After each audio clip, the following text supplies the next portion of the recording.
Welcome back once again. आज हम बच्चों को बताएंगे कि हम इतनी सारी एक्टिविटीज स्कूल में क्यों कराते हैं, क्या कॉन्सेप्ट है, क्यों जरूरी है। क्योंकि देखिए हर स्कूल में स्टडी होती है, बट कुछ स्कूल्स ऐसे हैं जहाँ पे जीरो बराबर होती है। बट हमारे स्कूल में, स्पेशली गोशन स्कूल में, ये सारे हमारे फैकल्टी मेंबर्स हैं। यहाँ पे इतनी सारी एक्टिविटीज हम लोग कराते हैं कि हर एक फंक्शन को, हर एक ओकेजन को हम सेलिब्रेट करते हैं, वो भी ग्रैंड सेलिब्रेशन। जैसे आप देख सकते हैं हमने जन्माष्टमी भी रिसेंटली मनाई, बहुत सुंदर।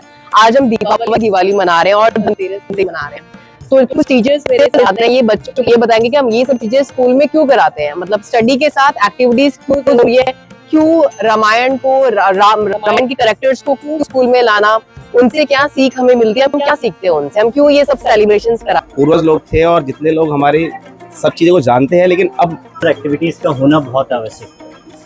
हमें मैथ्स आती है, साइन थीटा कॉस थीटा आता है, बायोलॉजी की साइंस आती है, बट एट लास्ट जहाँ मैं जॉब कर रहा हूँ, एट दैट प्लेस मुझे बोलना है, मुझे एक्स्ट्रा अपने एफर्ट्स, टैलेंट दिखाना है, मैं किस चीज़ में अच्छा हूँ। That is extra curricular activity. And सबसे बड़ी बात, सिर्फ एक अयोध्या में राम बनने से, मंदिर बनने से और बच्चों को ये रटवाने से कि देश का हर बच्चा राम बनेगा, उसको पता भी होना चाहिए क्या है राम। एक आदर्शवादी बेटा है दशरथ का। एक पिता के मूल्यों पे चलने के लिए, उसने अपने पिता का वचन मानने के लिए 14 वर्ष का वनवास, 14 वर्ष का वनवास यहाँ नहीं होता। एक वर्ष हम घर से दूर रहते हैं तो हमें कैसा फील होता है, वो भी एक वनवास जो कि एक जंगल में किया गया है, और वो जब कोई फैसिलिटी नहीं थी, कुछ भी नहीं है। और मुझे वो प्रसंग याद आता है रामायण का, जब उनके पिताजी बिल्कुल बेहोश पड़े हैं कि मुझे अपने बेटे को कहना है कि आप जाइए। तब राम जब आते हैं तो कहते हैं, पिताजी आपकी ऐसी हालत क्यों, आप ऐसे क्यों हैं।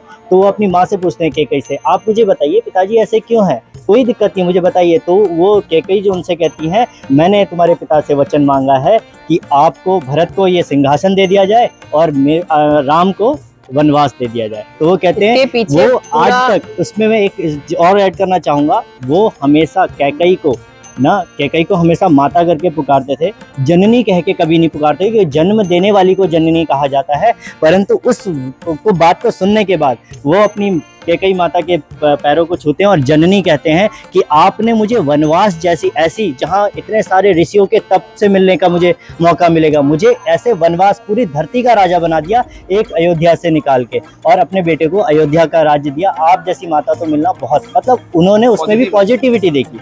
ये बच्चों को हम यही बताना चाहते हैं कि हमें माता पिता के सत्कार, उन्हीं के वजह से हम लोग जो बनते हैं। आज हम अगर रामायण में हम देखें, अगर राम को बात बुरी लगती और वो नहीं जाते, तो आज भगवान राम नहीं होते। वो राम भगवान इसीलिए हैं। हम अगर मानव रूप में भी देखें तो भगवान पूजने का कारण उनका चरित्र है। वो जिस तरीके से एक वनवास में ही उन्होंने सारे के सारे, हम जानते हैं अहिल्या को पत्थर से उन्होंने देवी बनाया था, उन्होंने रावण को जो संहार किया, एक इतने बड़े पुल का निर्माण किया, वो भी उस जमाने में, राम से उस जमाने में, जो आज भी हम देखते हैं। ये कारण यही है कि उन्हें वनवास मिला, उन्हें पुरुषोत्तम राम कहा जाता, उपाधि दी जाती है, कहा जाता है। चलिए, तो यहाँ पे आप देख रहे हैं कि रंगोली का जो रोल है हमारे जीवन में, अब रंगोली भी किसी न किसी चीज से जुड़ी, क्योंकि ये बहुत ट्रेडिशनल है। बिल्कुल, ये हमारे रिचुअल्स है कि हम किसी का वेलकम करने के लिए, गेस्ट के आने पे या फिर किसी भी फेस्टिवल में अपने डोर पे, अपने मंदिर के आगे हम रंगोली बनाते हैं। तो मुझे ऐसा लगता है कि रंगोली शायद रंगों का एक बहुत ही क्रिएटिविटी होती है, कि आकर्षण होता है, जिससे हमारे ब्रेन को बहुत ज्यादा एक पीस मिलता है। आपको क्या लगता है कि रंगोली किसका सिंबल है, रंगोली क्या सिंबलाइज करती है? मैम, रंगोली जो है पीस का ही सिंबल है। जैसे हम लोग कहीं भी जाते हैं, हम कलर्स को देखते हैं। जैसे हम सूर्य देवता हैं, हम मेनली जो 7 कलर्स को पूजते हैं, हम वो 7 घोड़ों का रंग मानते हैं। 7 जो घोड़े हैं, जो सूर्य भगवान जब चलते हैं तो अपने 7 घोड़ों के साथ, उन्हीं रंगों से जाके आज लाखों कलर्स मिले हैं। और वही रंग हमें क्या देता है, इतनी रोशनी देता है, हमें जगमगाता है। वही रंग हम अपने घर में दिखाते हैं कि ऐसे ही हमारा घर परिवार जो है रंगा रहे, और इसी तरीके से रंग हमारे जीवन में भरे रहे। और जो भी गेस्ट आता है वो देखता है तो एकदम प्रफुल्लित हो जाता है, खुश हो जाता है उसे। और हमारे जो देवी देवता हैं, जो हमारे भगवान है, वो जब आते हैं तो उनका स्वागत के लिए हम इस रूप में हम सजाते हैं, जो कि रंगोली से हम सजाकर उनका स्वागत करते हैं। देखिए, जो मेन कॉन्सेप्ट हमारा एक्टिविटीज का ये है कि जो रामायण के जितने भी कैरेक्टर्स हैं, श्री राम, श्री हनुमान, दशरथ के सबसे प्रिय पुत्र राम ही थे, और वो ही उनका मृत्यु का कारण बने। सबसे ज्यादा उन्हें प्रेम था वो सिर्फ उनको श्री राम से था, और वो सिर्फ लास्ट टाइम भी राम राम बोलते हुए उनकी मृत्यु हुई। इस वजह से उनको मोक्ष की प्राप्ति हुई, क्योंकि राम उनके पुत्र खुद भगवान थे, भगवान का अवतार थे। इसीलिए आजकल लोग अपने बच्चों का नाम भी राम से बहुत रखते हैं, बट कैकई कोई किसी का नाम नहीं रखता। कैकई, मैंने तो किसी का नाम नहीं सुना। उसका कारण यही था कि उन्होंने अपने पुत्र को खुद से ही वनवास के लिए भेज दिया। सिर्फ वो मंथरा के कहने पे, मंथरा के कहने पे। चलिए हम नेक्स्ट हाउस पे देखते हैं वो लोग क्या कर रहे हैं। मुझे इनका भी बहुत ज्यादा इंटरेस्टिंग लग रहा है, बहुत ज्यादा। आई थिंक इन्होंने पूरा लक्ष्मी माता को बनाया पूरा। चलिए हम थोड़ा यहाँ पे भी डिस्कशन करेंगे। तो आई थिंक ये धनतेरस का भी कुछ बता रहे हैं, तो मुझे कुछ बताएंगे धनतेरस के बारे में? कुछ भी, धनतेरस किससे जुड़ा है, हम किसकी पूजा करते हैं धनतेरस में, और धनतेरस क्यों मनाते हैं जितने भी हिंदूज हैं? बिल्कुल, धनतेरस हम सेलिब्रेट करते हैं अपने गणेश भगवान जी को और विष्णु जी को, जिनके द्वारा धन की प्राप्ति के लिए हम इसको मनाते हैं और इनकी पूजा करते हैं, जिससे हम घर में सुख सुविधा और संपन्नता को पाए और खुशहाल जीवन अपना व्यतीत करें। देखिए मुझे ऐसा लगता है किसी देश में ऐसा नहीं कि हम पैसे को पूछते हो, एक हिंदुस्तान को छोड़ के हम पैसे को भी यहाँ पूछते हैं। उनके लिए हमने धनतेरस बना दिया पूरा। उस पैसे की हम पूजा करते हैं कि भाई ये पैसा भी पूजनीय, ये भी भगवान का रूप है। जिसके पास नहीं है वो जानता है इसकी कीमत, और जिसके पास है वो उसकी कीमत नहीं जानता। यहीं से हमें पता चलता है कि हम एक एक चीज को, हम अपने देश में प्लांट्स को, पेड़ों को, एनिमल्स को हर किसी की पूजा करना जानते हैं। हम बच्चों को इससे ये सिखाते हैं कि वो इन चीजों से जुड़े और इनकी प्रोटेक्शन करें कहीं ना कहीं। आप धन के जो देवता हैं वो कौन है हम जानते हैं, कुबेर को हम धन के देवता कहते हैं। और यहाँ पे भी रामायण आ जाती है, क्योंकि रावण के सौतेले भाई थे कुबेर, और रावण ने लंका कुबेर से ही छीनी थी, सोने की लंका। यह सबसे बड़ा राज है। और इस दिन हम माता लक्ष्मी इसलिए क्योंकि माता लक्ष्मी बैकुंठ छोड़ के गई थी और आज के दिन वापस आई थी, तो हम माता लक्ष्मी का आशीर्वाद लेते हैं कि संपन्नता हमारे जीवन में बनी रहे। और हम इसी में गणेश विघ्नहर्ता, जो विघ्नों को हरने वाले हैं, उनकी पूजा करते हैं। इसीलिए हम लोग कुबेर और हमारे लक्ष्मी माता और गणेश जी की पूजा करते हैं। चलिए बहुत अच्छा सेटअप इनका भी लग रहा है। आई थिंक इन्होंने वहां देखिए गणेश जी भी बना रखे हैं पूरे, और वो कुबेर हैं जो नीचे बैठे हुए हैं।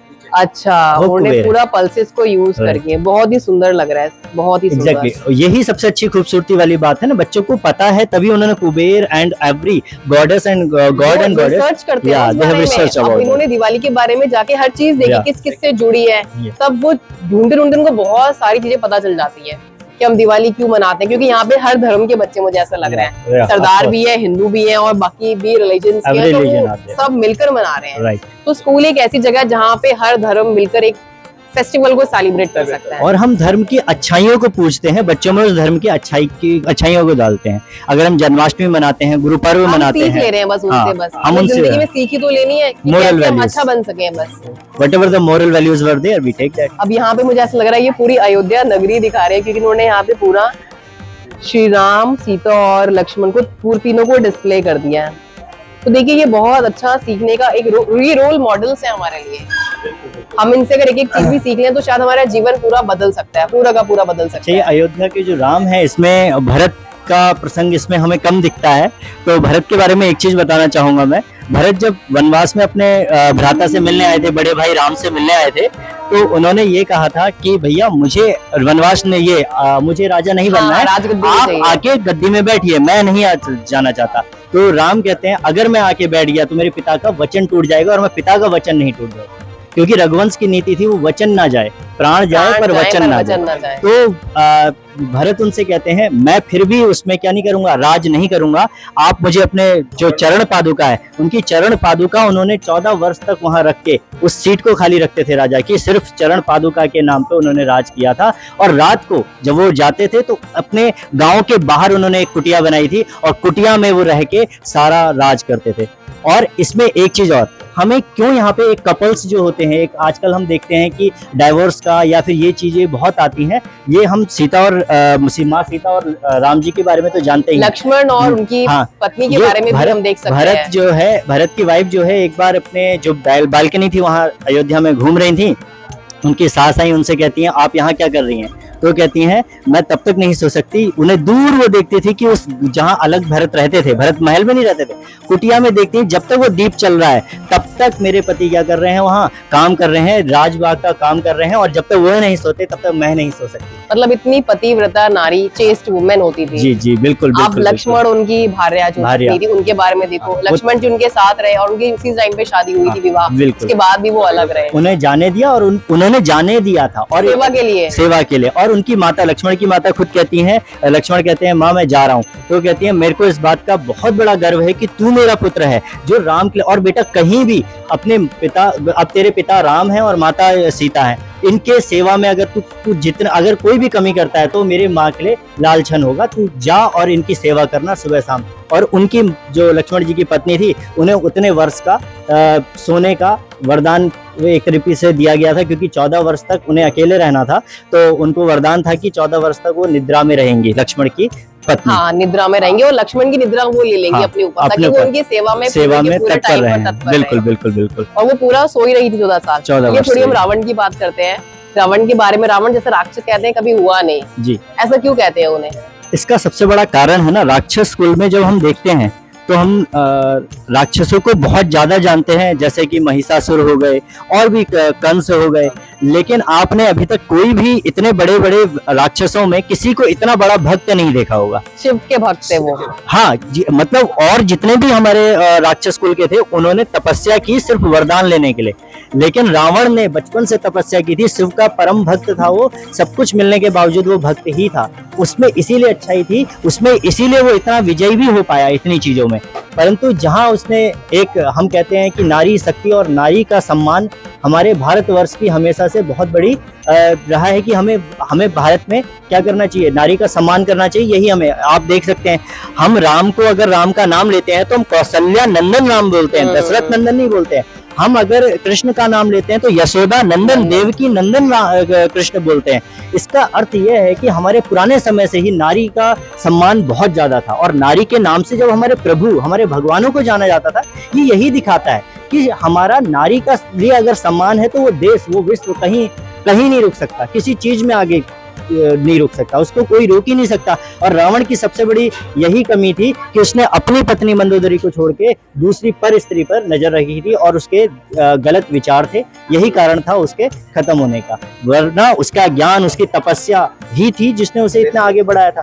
परंतु एक ही चीज थी, जहां नारी का सम्मान नहीं, वहीं उसी वंश का खत्म होना शुरू हो जाता। आप देख सकते हैं दुर्योधन और जो कौरवों वाला है उसमें भी आप देखेंगे द्रौपदी के साथ जो चीरहरण हुआ, वही सबसे बड़ा कारण है। हो सकता, क्योंकि आप नारायणी सेना जानते हैं जो कृष्ण भगवान ने, अगर मैं वहां पे लाना चाहूंगा, कृष्ण भगवान ने नारायणी सेना मानी जाती है, उस समय की सबसे बड़ी सेना होती थी, उतनी बड़ी सेना, और वो अगर कहीं चले जाए तो उसे जीतने से कोई नहीं रोक सकता था। और उन्होंने अपनी नारायणी सेना दुर्योधन को दी थी, और अकेले वो इस साइड थे, मतलब आप समझ, millions of people were there at the side of Kaurava, और फिर भी कौरव का हारने का कारण यही था, द्रौपदी का चीरहरण। एक चीज मुझे और याद आ रही है कि जब रावण सीता को लेने आए थे तब उन्होंने वो ड्रेसअप क्यों किया, वो भगवा रंग का उन्होंने कपड़े क्यों पहने, उसके पीछे एक बहुत बड़ा रीजन भी है। हाँ बिल्कुल बिल्कुल, उसका सबसे बड़ा एक तो रीजन ये है ना, हमारे यहाँ की नारी पतिव्रता होती है, वो किसी भी अन्य पुरुष को देखना तो दूर, बिल्कुल स्पर्श तो करना दूर, देखना भी नहीं चाहती है। और एक सन्यासी के रूप में, सन्यासी को हमारे विश्व में, हमारे भारत में पूजा जाता है, पूजनीय है। जैसे हम जानते हैं हमारे वाल्मीकि जी जिन्होंने रामायण लिख दी, ऐसे ऐसे हमारे पास ऐसे ऐसे गुरु हैं जिनके, आप सुश्रुत जी को देख लीजिए जिन्होंने सर्जरी पर पूरी बुक लिखी है, और आज हम विदेश के लोग देखते हैं कि सर्जरी पे इतने इंस्ट्रूमेंट, 108 इंस्ट्रूमेंट्स की उन्होंने खोज कर रखी है। तो हम यही देखते हैं, उन्होंने यही देखा कि एक ऐसा तपस्वी आया है, और तपस्वी को घर से खाली हाथ भेजना हमारे यहाँ पाप माना जाता है, एक ब्राह्मण को भेजना पाप माना जाता है। उन्होंने उनकी सेवा करने के लिए वो लक्ष्मण रेखा लांगी थी, और वही हमें आज भी बताता है, वो लक्ष्मण रेखा यही बताती है कि हम में से चाहे वो पुरुष है या स्त्री है, उसको अपनी लक्ष्मण रेखा नहीं लांघनी चाहिए। एक लिमिट्स जो है हमारी, वो लिमिट्स क्रॉस नहीं करनी चाहिए। स्टूडेंट है तो अपनी लिमिट में रहे, टीचर है तो हम अपनी लिमिट्स से बाहर जाके कोई कार्य नहीं कर सकते। और इसमें मुझे एक चीज और याद आ रही, मैंने देखा था कि वो उन्होंने इस रंग के कपड़े इसलिए पहने थे ताकि कलयुग में, आने वाले समय में कोई भी नारी ऐसे किसी भी सन्यासी पे विश्वास ना करे, क्योंकि कलयुग में समय बदल रहा है। हाँ। वो ये नहीं कि हर भगवा कपड़े वाला जो भी है वो एक सच्चा सन्यासी है, सच्चा सन्यासी, उसके अंदर कोई भी कपट छिपा हो सकता है। ये भी उन्होंने वहाँ पे दर्शाया इस चीज को। ये चीज कलयुग में हम देख भी रहे हैं, वो तो है ही। आज हम देख रहे हैं कि कई लोग ऐसे हैं जो क्या है, वस्त्र पहन ले रहे हैं और उनके मन में विचार अलग है, ऐसा हो रहा है। आजकल के रावण यही तो है, यही रावण ये कलयुग इसीलिए नाम दिया गया है क्योंकि आज भी रावण वही, और ज्यादा, पहले तो एक ही रावण था और उसके 10 मुख थे, आज 100 मुख हैं, और अलग अलग रावण हर जगह पे आपको मिलेंगे, हर एक कंपनी में, हर एक देश में, हर एक स्टेट में, हर जगह रावण। यही सबसे बड़ा। और रामायण को मनाना चाहिए, रामायण के हर एक चरित्र को पढ़ना चाहिए, उस पर पूरा अपने अंदर उस चरित्र को ले लेना चाहिए। मैं तो ये कहूँगा, क्योंकि भरत जैसा भाई और राम जैसा भ्राता, राम जैसा पुत्र और लक्ष्मण जैसा भ्राता हमें मिल ही नहीं सकता इस जीवन के अंदर। और इस एक ऐसी फैमिली हो तो कौन नहीं जीत सकता। नहीं तो देखिए, यही रीजन है कि हिंदुस्तान में इतने सारे संस्कार अभी तक यूज नहीं है। बिल्कुल सिर्फ बिल्कुल वही कि हम त्योहार मनाते हैं और हर त्योहार से हम सीखते हैं। जैसे अब देखिए रामायण, अब बच्चे कहीं ना कहीं सीता मैया के कुछ ना कुछ कैरेक्टर्स को देखेंगे, राम के देखेंगे, रावण के ही देख लें, जी जी तभी संस्कार इतने जिंदा है। जब तक यहाँ पे त्योहार मना चलते रहेंगे इस देश में, हमारी इंडिया में, तब तक हम लोग इसी संस्कारों से भरपूर और रहेंगे। तब तक हम अपनी प्रकृति को पूजते रहेंगे, हर प्रकृति के हर चीज को पूजना पूजते इसलिए रहेंगे। जरूरी है, इसलिए जरूरी बनाया है। भगवान ने हर चीज को प्रकृति से ही जोड़ दिया, हर चीज से हम कनेक्टेड कर पीपल दिया। के पेड़ को पूज रहे हैं, आज बच्चे आम के पेड़ की पत्तियां लाए हैं, आम की पेड़ की पत्तियों का वो जानते हैं, ये सबसे बेस्ट होता है। किसी भी कीड़े मकोड़े इन चीजों को नहीं आने देता। और हिंदुत्व में सबसे ज्यादा जहाँ भी हवन होता है वहाँ इसको लगाया जाता है ना। कलश लाए हैं बच्चे, कलश का रोल उन्हें पता लग रहा है। नारियल लाए हैं बच्चे, क्यों इन चीजों का हमारे यहाँ विशेष है। आप देख सकते हैं पहाड़ियों में जो हमारे यहाँ चुन्नी होती है, पिछौड़ी जिसे बोलते हैं, उसका यूज किया हुआ है। एक नारी का बहुत बड़ा श्रृंगार होता है वो। तो इन चीजों का यूज करने का मतलब यह है कि बच्चों को इन चीजों के बारे में पता है और वो कल्चर की रिस्पेक्ट कर रहे हैं, हर एक कल्चर की रिस्पेक्ट कर रहे हैं। और ऐसा ही नहीं कि यहाँ रामायण ही मनाई जाती है। हम देखते हैं अभी गुरु पर्व था, तो हमने गुरु पर्व में हमने पूरा गुरु नानक देव जी का पूरा इतिहास जाना और हमें उससे बहुत कुछ सीखने को मिला। भजन हुआ पूरा, भजन हुआ, किस कीर्तन तरीके हुआ, कीर्तन हुआ। पूरा एक तरीके से। तो ये सब जो हम जानना चाहते हैं और हमें जानना चाहिए कि चरित्र क्या है, हमारे एंसेस्टर कौन थे और हमारे एंसेस्टर ने हमें क्या चीजें सिखाने उनकी के दी हुई लिए। सीख पे चलना है, बस हम यही सिखाना चाह रहे हैं बच्चों को। बिल्कुल। चलिए बहुत बहुत थैंक यू आपका, आपने बहुत सारा अपना प्रीशियस टाइम दे दिया और मुझे पूरा रामायण के सारे एपिसोड्स फटाफट हमने 4 हाउसेस में जाके पूरे के पूरे क्लियर कर लिए। थैंक यू सो मच आपका, थैंक यू मैम, बहुत थैंक्स अ लॉट।